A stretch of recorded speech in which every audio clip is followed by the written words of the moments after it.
à toutes et à tous, ravi de vous retrouver dans ce nouveau numéro du Buzz TV. Salut Sarah. Salut Damien. Allez, aujourd'hui nous recevons sur ce plateau une femme pétillante, solaire, drôle et ô combien attachante. Sa spontanéité et son rire ont largement contribué à sa légende qu'elle a écrite en partie à la télévision et qu'elle poursuit aujourd'hui à la radio. Bonjour Capucine Anav. Tu sais pourquoi j'aime venir là. J'attends toujours ton intro pour me présenter parce que ça me met en bombe. Là, je suis ravie. Ouais, bah, franchement, avant elle faisait 10 minutes, maintenant on a essayé de la raccourcir un petit peu. Ouais, c'était un peu rapide là. Bon, on vous connaît un petit peu, hein, Oui, vous savez, vous êtes une habituée du Buzz TV. Alors là, vous êtes ici sur ce plateau parce que vous faites partie de la bande de Tout Beau Tout Fun. Hein. Donc c'est tous les jours de 15h à 18h. C'est une émission animée désormais par Cyril Hanouna sur Fun Radio. Et grâce à son rendez-vous, c'est vrai que vous signez d'une certaine manière votre grand retour médiatique après plusieurs mois d'absence où on ne vous a pas forcément vu. Plusieurs années. J'allais vous dire. Combien de temps ça faisait ça fait, bon, touche pas à mon poste, ça fait 8 ans. Oui. Après, on m'a vu dans Sortez-moi de là, je suis une célébrité, j'ai fait un peu, mais oui. ça fait bien 3 ans télévisuellement que j'ai rien fait, c'était aussi volontaire, parce que j'ai eu ma fille, bien sûr. Je suis partie à Lyon, et puis tu sais, parfois, de faire une petite pause de temps en temps, ça fait pas de mal, et puis surtout après, j'ai été au théâtre, j'ai fait la tournée, c'est ça. Donc voilà. Exact. Et ça vous a manqué ou pas, le feu des projecteurs, l'ambiance d'un plateau de télévision? Pas du tout. Alors oui, l'ambiance, je m'éclate sur Fun, on se marre, mais vraiment, ça m'avait tellement manqué. Après, d'être sous les projecteurs non, ça c'est pas un truc qui m'a manqué. Enfin, disons que c'est pas pour ça que je suis revenue. Je suis vraiment venue parce que rigoler et être avec l'équipe en plateau sur Fun, ça m'avait manqué. Bien sûr. Est-ce que chroniqueuse, c'est comme le vélo, ça s'oublie pas? Je pense que c'est je pense que c'est un peu inné. C'est comme un acteur, un chanteur. T'as le truc de base où tu l'as pas. Après, je dis pas que je l'ai, hein, mais il y avait le stress quand même un peu avant la première. La semaine dernière, c'était mardi dernier. Tu sais, on a toujours dit, le jour où tu stresses pas, arrête ce métier. Donc... C'est Sarah Bernard qui a dit ça. Ou le stress viendra avec le talent, c'était ça. Et donc, oui, je stresse toujours, même là. Même avant de faire des interviews, j'ai toujours ce petit pic de stress, mais tant mieux parce que c'est ce qui réveille mon corps, c'est ce qui m'anime et c'est ce que j'aime aussi. Hein. Et c'est ce qu'on aime aussi chez vous. On aime vous retrouver, Capucine. On est très heureux de vous retrouver sur Fun Radio et on va poursuivre cet entretien avec vous dans quelques instants. Mais tout d'abord, je vous propose de découvrir les news médias présentées par l'immense Sarah Lecoeuvre. Et d'ailleurs, je vois son père tous les jours. Hein. Ah bah oui, c'est vrai. Vous voyez tous les jours, moi. Voilà, j'ai de la chance. Vous pourrez lui demander des nouvelles de votre père, alors.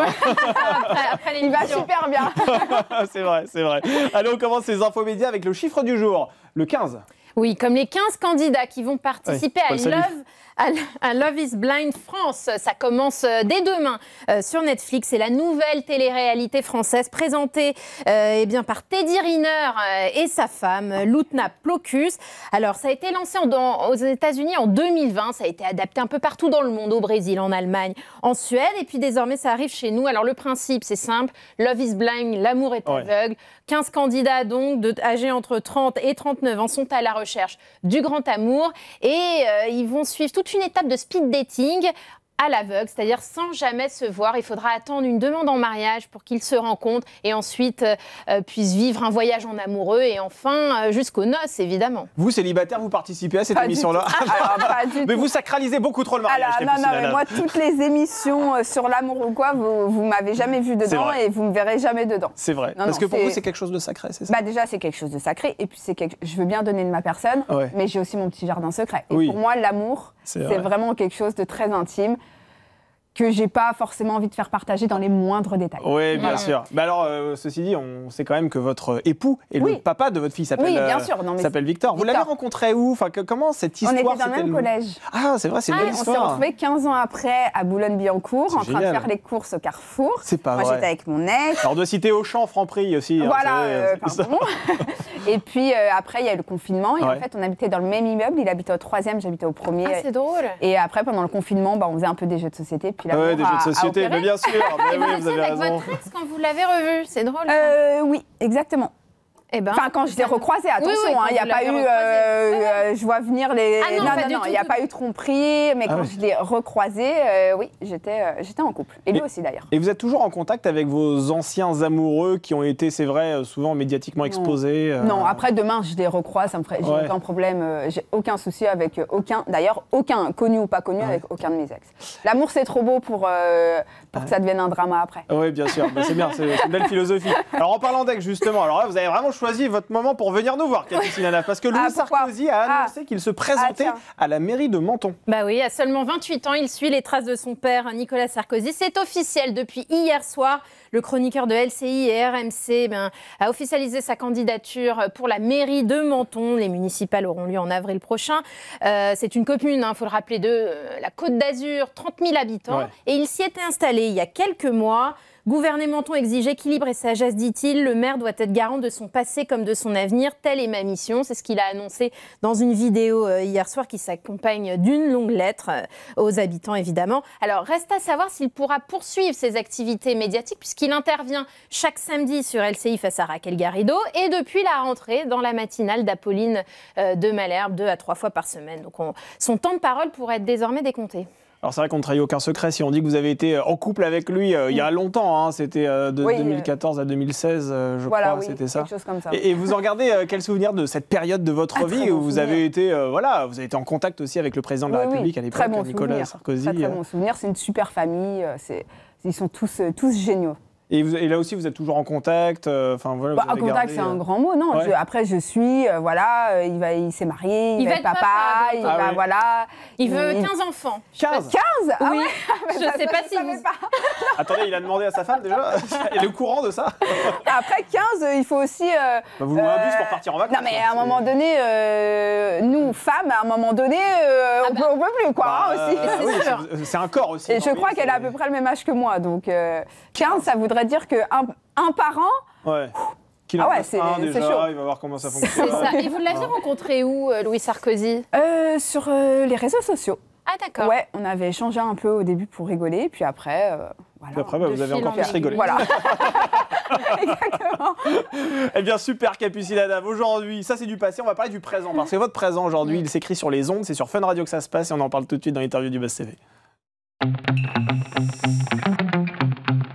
Vous avez rejoint la bande de Cyril Hanouna il y a quelques jours, hein, c'était il y a une semaine à peu près, on peut entendre votre voix, donc chaque jour c'est de 15h à 18h. C'est quoi ce rendez-vous tout beau, tout fun? Ça parle de quoi exactement? Ça parle franchement de tout, mais c'est du divertissement. Ah, pur et dur. Pur et dur. Ouais. On rigole, on se vanne. Moi, ce que j'aime en radio aujourd'hui plus qu'à la télé, contrairement à avant, c'est qu'il y a un peu moins de filtres et on a ce sentiment qu'on...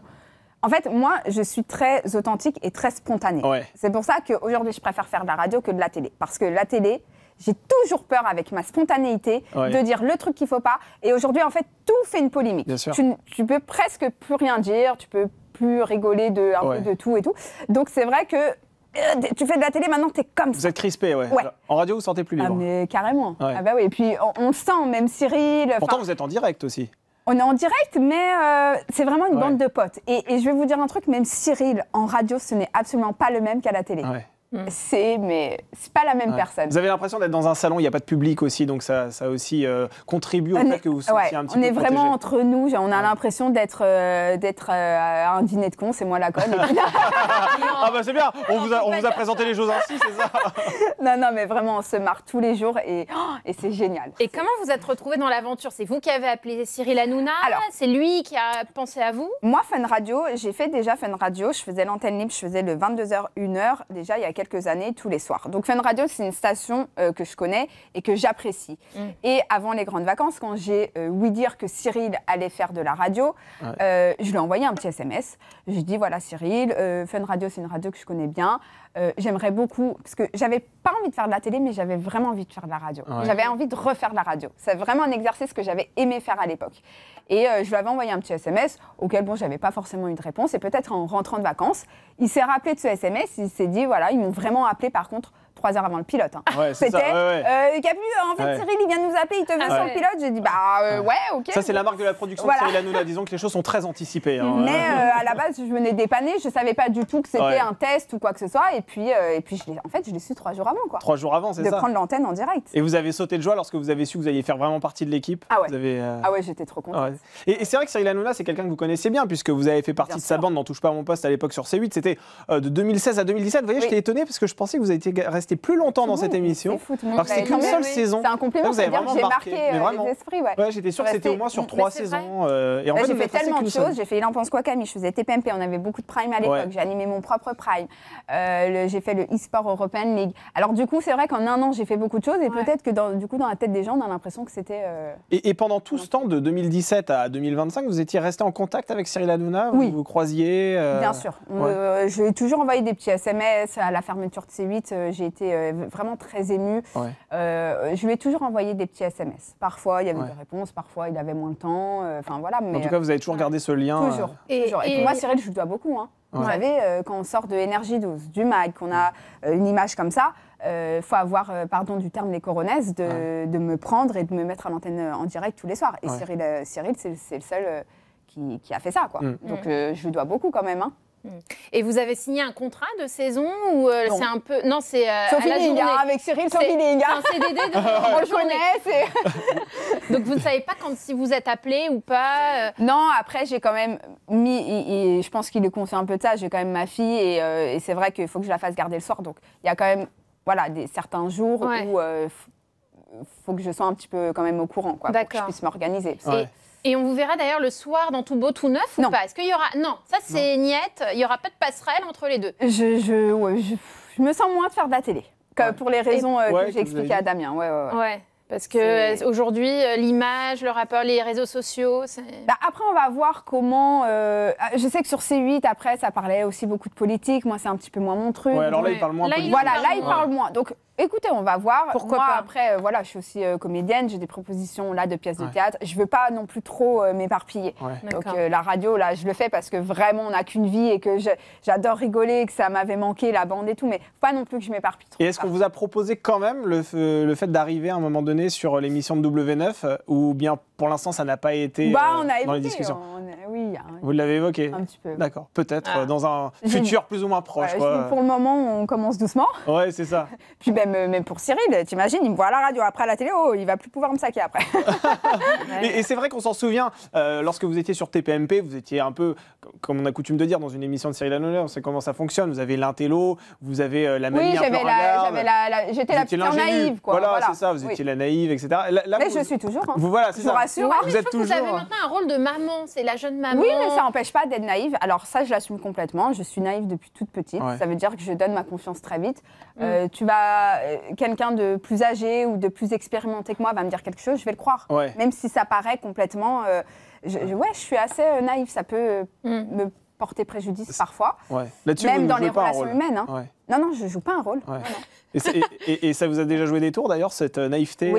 Oui. Vraiment? Oui, ça m'a joué des tours. Ça m'a parfois même blessée parce qu'on fait confiance à des personnes, on donne sa confiance. Et puis en fait, ça ne m'a pas blessée dans le sens où... Parce qu'il y a une différence entre être inculte, et puis être bête. Oui, c'est ça. Donc voilà. Vous êtes juste un peu naïf. En fait, vous accordez une confiance assez rapide. C'est ça. Et ça peut vous jouer des tours parfois. Voilà. C'est ça. Si par exemple, je ne connais pas la capitale d'un pays, que tu vas me dire c'est ça, je vais te croire. Oui, exactement. Tu vois, par exemple, si tu me dis c'est Paris, il y a quand même des limites.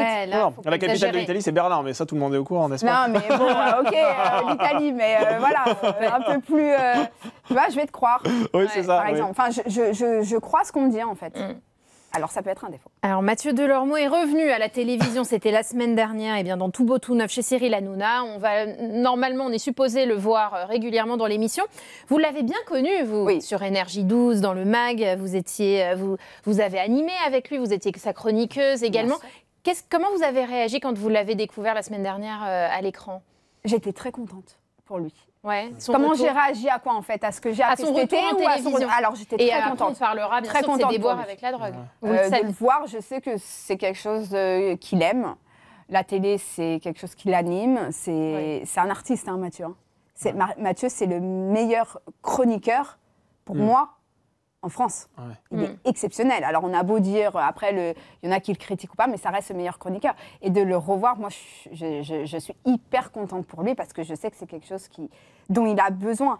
Après, il faut y aller mollo quand même. Après, il a beaucoup changé, c'est vrai, depuis qu'on l'a vu la dernière fois à la télévision. Il en a parlé d'ailleurs lui-même, sur effectivement ses travers avec la drogue, avec la justice également. Vous avez vécu ça de près, vu que vous êtes son ami proche? De près, non. Parce que même si parfois on est amis avec quelqu'un, quand ça va très très mal, des personnes s'isolent et voilà. Mais en tout cas, j'étais assez choquée quand j'ai appris ça parce que Mathieu, c'est vraiment quelqu'un qui était contre tout ça. Qui était contre la drogue. Quand je vous dis contre, c'est qu'il pouvait péter un câble si jamais, à l'époque du MAG et tout, avec Benoît, en tout cas, il nous griffait vachement là-dessus parce que ça pouvait arriver de voir des personnes dans des soirées, tout ça. Et alors lui, il était vraiment contre ça. Donc c'est vrai que ça m'a... Vous deviez être d'autant plus étonné lorsque vous avez appris qu'il était tombé dedans. Complètement. Ah oui, j'aurais jamais imaginé une seule seconde. Et c'est là où on se dit, waouh, c'est que vraiment, ça devait aller mal. Ouais. Et malgré cette maladie, justement, qui l'a peut-être isolé à un moment donné, vous étiez toujours en contact avec Mathieu Delormeau ? Oui, puisque je l'avais invité à mon mariage l'année dernière. J'essayais aussi de faire des déjeuners avec lui. Après, tu vois, il avait l'honnêteté de me dire, j'adorerais déjeuner avec toi, mais en ce moment, je ne suis pas de très bonne compagnie. Alors, tu essayes de forcer pour essayer de dire, après, ça va aller, je suis là, on est là aussi, les amis, c'est fait pour ça, mais... Chacun après gère. Ils ne reçoivent pas la main tendue, on ne peut pas la forcer. Et puis chacun gère comme il veut. Bien sûr. Il est venu à votre mariage ? Non, du coup, parce qu'il était. Il avait des problèmes avec la justice. C'est ça. C'est compliqué. Sauf si vous mariez en cellule. Dans ce cas, c'était pas dans vos projets, je crois. Alors hier, Capucine Adam, à votre place, nous recevions le comédien Gilles Alma. Il avait une question très précise à vous poser. Moi, Gilles. Découvrir. Alors, coucou Capucine, j'espère que tu vas bien. Je sais que tu es une maman toute jeune. Voilà, que c'est très récent. Et j'avais une question très importante à te poser. Est-ce que ça va ? Est-ce que tu tiens le coup ? Et est-ce que tu dors un petit peu ? Alors ça, c'est la question qu'on pose à toutes les mamans et tous les papas aussi. Comment ça se passe ? Beaucoup mieux. Ça y est, elle va avoir 3 ans maintenant. Alors là, où il n'a pas tort, c'est que j'ai quand même fait une dépression postpartum à la naissance. On va en parler, ça a vraiment pas été simple. Mais aujourd'hui, je suis la maman la plus heureuse et comblée. Et comment vous en êtes sortie de cette dépression postpartum ? Déjà, pour resituer les choses, ça commence comment ? Quels sont les signes qui vous laissent penser que là, ça va mal à ce moment-là ? En fait, déjà de plus dormir à partir du moment où tu donnes le biberon à ton enfant et que tu n'en es même plus capable. Ouais, à ce point-là. Que la moindre chose qu'on te dit, tu pleures. À peine on me disait ça va, je me mettais à pleurer. J'avais peur de me retrouver seule avec la petite et tout parce qu'en fait j'ai déclenché une hypervigilance. Après on a eu des petits soucis. Elle a été hospitalisée à 20 jours de vie avec la bronchiolite. Elle était RGO, elle vomissait 4 biberons sur 6 mais en gel et voilà. Bref, il y a eu pas mal de choses qui ont fait que du coup j'ai déclenché une hypervigilance, que du coup j'arrivais plus à dormir et en fait avant, vous savez, le manque de sommeil c'était une forme de torture. Ouais, c'est vrai. C'est vrai, ça fait partie. Donc du coup c'était compliqué et puis. Et quand vous dites que vous dormiez très peu, c'était combien d'heures par nuit par exemple ? En fait, c'est pas forcément combien d'heures par nuit, c'est que déjà je mettais du temps à m'endormir parce que mon cerveau était en surchauffe. Et après, en fait, un bébé, moi, elle est née avec un petit poids, toutes les 2 heures, je devais la nourrir. Donc en fait, je m'endormais 20 minutes. Et il y avait mon réveil qui sonnait pour pouvoir lui donner le biberon. Et après, et le biberon durait 1 heure, parce qu'elle était RGO, justement. Donc, en fait, c'était un cercle vicieux où je dormais par tranche de 20 minutes. C'était pas possible, c'était invivable. Donc, du coup, voilà. Et ça a duré combien de temps ? Ça a duré bien 1 an, quand même. Ah oui, ouais. Après, j'ai eu vraiment l'aide d'une spécialiste fait dodo et elle m'a sauvé la vie, cette dame. C'est quoi, fait dodo ? C'est une consultante spécialiste en sommeil du bébé et qui a aussi des parties psychologue dans son univers et tout. Donc, elle m'a vachement aidée. Et c'est grâce à elle que vous êtes sortie de cette dépression. Vous aviez vu un médecin ? Qu'est-ce qui non, c'est elle qui m'a dit, Capucine, je pense que tu es en train de me faire une petite dépression postpartum, donc je vais te recommander quelqu'un. Parce que moi, la dépression postpartum, pour moi, c'était tu aimes pas ton bébé, tu le rejettes et tu regrettes ta vie d'avant. Alors que moi, c'était tout l'inverse. J'étais en hypervigilance, j'aimais trop ma fille, je voulais tout bien faire pour elle. Et en fait, elle m'a expliqué plein de choses. Et il y a tellement de choses en tant que parent qu'on ne sait pas. Donc, Et quelles conséquences ça a sur le couple ? Parce qu'on s'imagine pendant 1 an de dépression. Non, mais il y avait après des stades. Il y a des moments plus... Voilà, les 6 premiers mois étaient vraiment compliqués. Et après, les 6 derniers, bon, ça allait de mieux en mieux. Mais, Et votre couple en a souffert ou pas ? Non, parce que j'ai vraiment eu la chance d'avoir un mari qui a compris. Pas évident. C'est ça, oui, parce qu'il faut qu'il s'adapte beaucoup à vos humeurs aussi. Et c'est surtout que c'est moi qui voulais absolument un enfant et pas spécialement lui. Donc, il m'a dit, mais attention, on ne me rend pas. Il était quand même content quand il a vu la petite Lola. Non, mais évidemment, mais je lui ai mis la pression. Tu l'as, Lola, là, ça va. Mais il a compris plein de choses et il m'a vraiment aidée aussi. Oui, ça, je suis très reconnaissante parce que c'est important de se sentir aussi entourée et comprise. Et est-ce que le fait de traverser ce genre de période, est-ce que le fait d'être maman aujourd'hui, ça a changé la femme que vous étiez avant? Est-ce qu'aujourd'hui, vous sentez que la Capucine Anave de 2021 n'est plus la même que celle de 2025? Et en quoi vous êtes différente aujourd'hui? Déjà, moi, j'étais un électron libre. Hein. J'allais où je voulais, quand je voulais, avec qui je voulais, alors que je voulais. Hein. Donc maintenant, ça, c'est plus possible. Non. Et puis le stress, je fais attention à tout, je suis devenue beaucoup plus patiente. Avant, j'étais un peu impatiente, il fallait que j'ai tout de suite. Donc maintenant, tu apprends avec un enfant la patience, en fait, tu apprends à te contrôler, à te gérer, c'est génial. Enfin, c'est bien, mais c'est vrai que du coup, c'est deux Capucines différentes. Et elle vous manque pas cette vie d'avant que vous aviez lorsque vous étiez libre d'une certaine manière de sortir? Parfois, ça manque. Parfois, évidemment, ça manque. Maintenant, j'ai la chance d'avoir un mari qui me dit « Attends, c'est pas parce qu'on a un enfant qu'il faut tout changer. » Arrêtez de voir les amis, voilà, sortir, donc j'ai lâché prise sur plein de choses quand même. Et donc, du coup, la Capucine d'avant, de temps en temps, elle ressort. Donc, ça fait aussi du bien. En fait, il ne faut pas s'oublier. Et vous avez envie d'un deuxième enfant Oula La question. Parce qu'on se dit avec la dépression. Oui. J'en voulais 5 avant d'avoir 5 Non, mais attendez, mais c'est quoi ça? Comme Louis Sarkozy. J'en voulais 5. J'en voulais 5. Et puis là, bon, allez, 2 éventuellement. Mais j'ai cru que vous alliez dire 2 et demi. Mais dans les prochains mois, dans les prochaines années, vous donnez combien? J'avance dans l'âge. Donc évidemment, là, dans 2026, 2027, grand max, voilà, il faudrait... faire le deuxième. Voilà, là, je laisse passer un peu cette année quand même. Ouais, c'est ça. Là, vous renouez un peu aussi avec votre carrière, avec votre métier. Et puis ensuite, vous pourrez remettre le couvert, comme on dit. Alors, Capucine Anave aussi, ce qu'il faut souligner dans votre vie, qui est quand même un grand moment, c'est que Lola est rentrée à l'école. Ça y est, elle est rentrée en maternelle. Comment ça s'est passé? Parce que ça, c'est aussi un grand moment pour les parents. Et celles pour elle, très bien, pour moi, très mal. Ah oui, alors là, c'est ça. Et vous avez plus pleuré qu'elle? Non, elle a adoré. Moi, ce qui me choque aujourd'hui, c'est qu'il y a une loi qui est passée il y a quelques années, comme quoi la première année de maternelle, maintenant, c'est obligatoire en journée pleine. Alors ça, pardon, mais ça me choque. Vous ne vouliez pas la faire scolariser au départ? Que le matin, en fait. Comme moi. Enfin, en fait, à un moment donné, pour les parents qui n'ont pas le choix, c'est génial, je comprends. Oui, parce qu'ils travaillent. Maintenant, il y a des parents comme moi qui ont le choix. D'accord? Donc, à partir de ce moment-là, ça va, ils n'apprennent pas non plus 6 x 6, ils n'apprennent pas... ils apprennent à colorier sans déborder. Ils font la sieste l'après-midi. Ils font la sieste et après, il y a un petit... Donc, je ne vois pas en quoi ça dérange qu'on vienne les chercher à 11h30, qu'ils mangent, qu'ils dorment, parce que le sommeil, c'est ce qu'il y a de plus important aujourd'hui pour le développement du cerveau. Et après, je la garde. Et puis, mais pourquoi c'est dur pour vous? Oui, puis là, vous n'auriez pas pu avec la radio. Vous l'auriez emmené avec vous à faire. Avec une assistante maternelle. Voilà, où ils sont 3, tranquilles. Là, ils sont 27 dans une classe.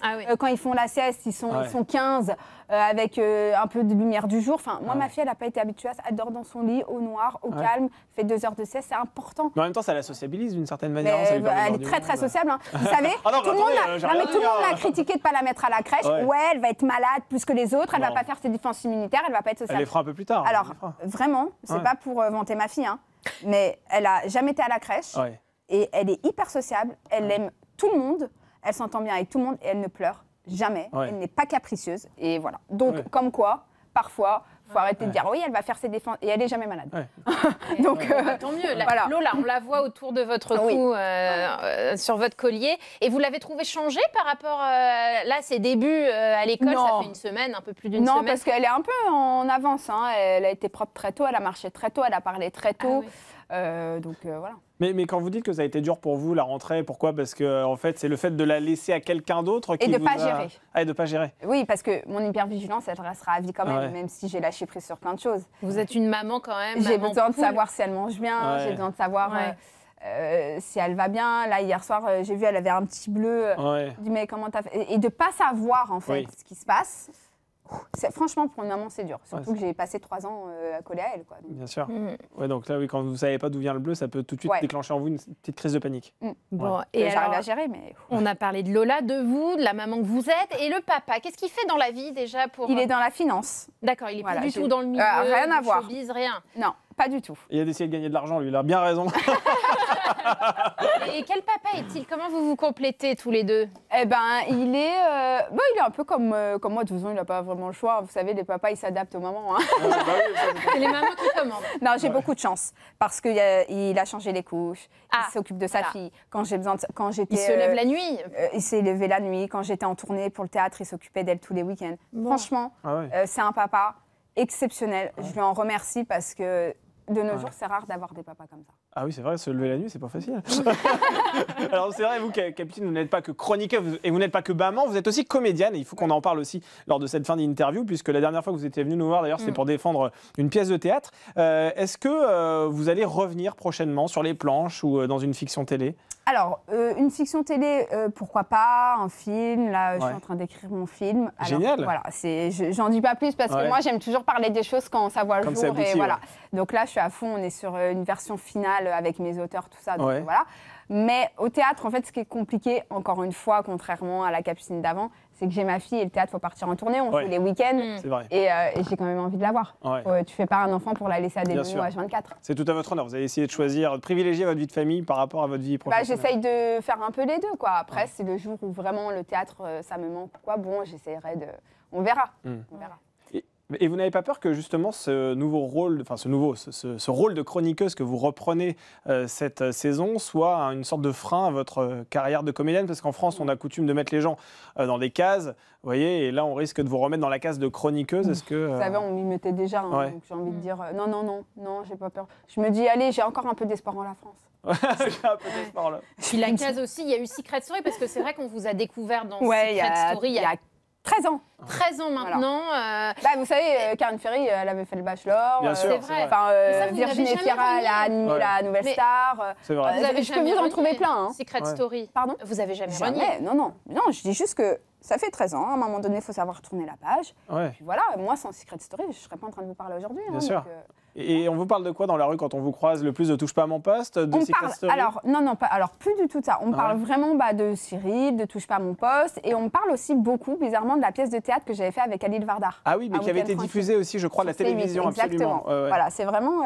on me parle beaucoup de ça et on parle de ma fille un peu sur mes réseaux sociaux. Voilà. Ouais, c'est ça. Sur les réseaux sociaux aussi, vous travaillez encore aussi avec des marques, etc. Sûr, ça fait partie... Aujourd'hui, votre source de revenus, c'est quoi ? C'est la radio ou c'est plutôt le partenariat avec...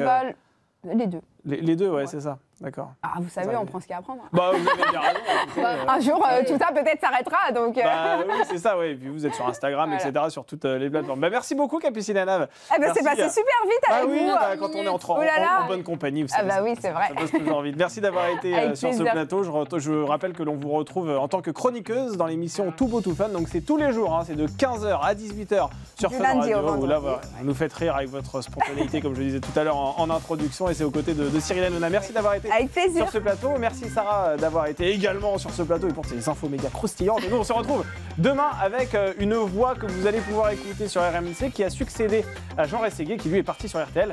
Il s'agit de Jean-Louis Tour qui sera notre invité. Bonne soirée à toutes et à tous sur le film. J'ai une question à lui poser aussi.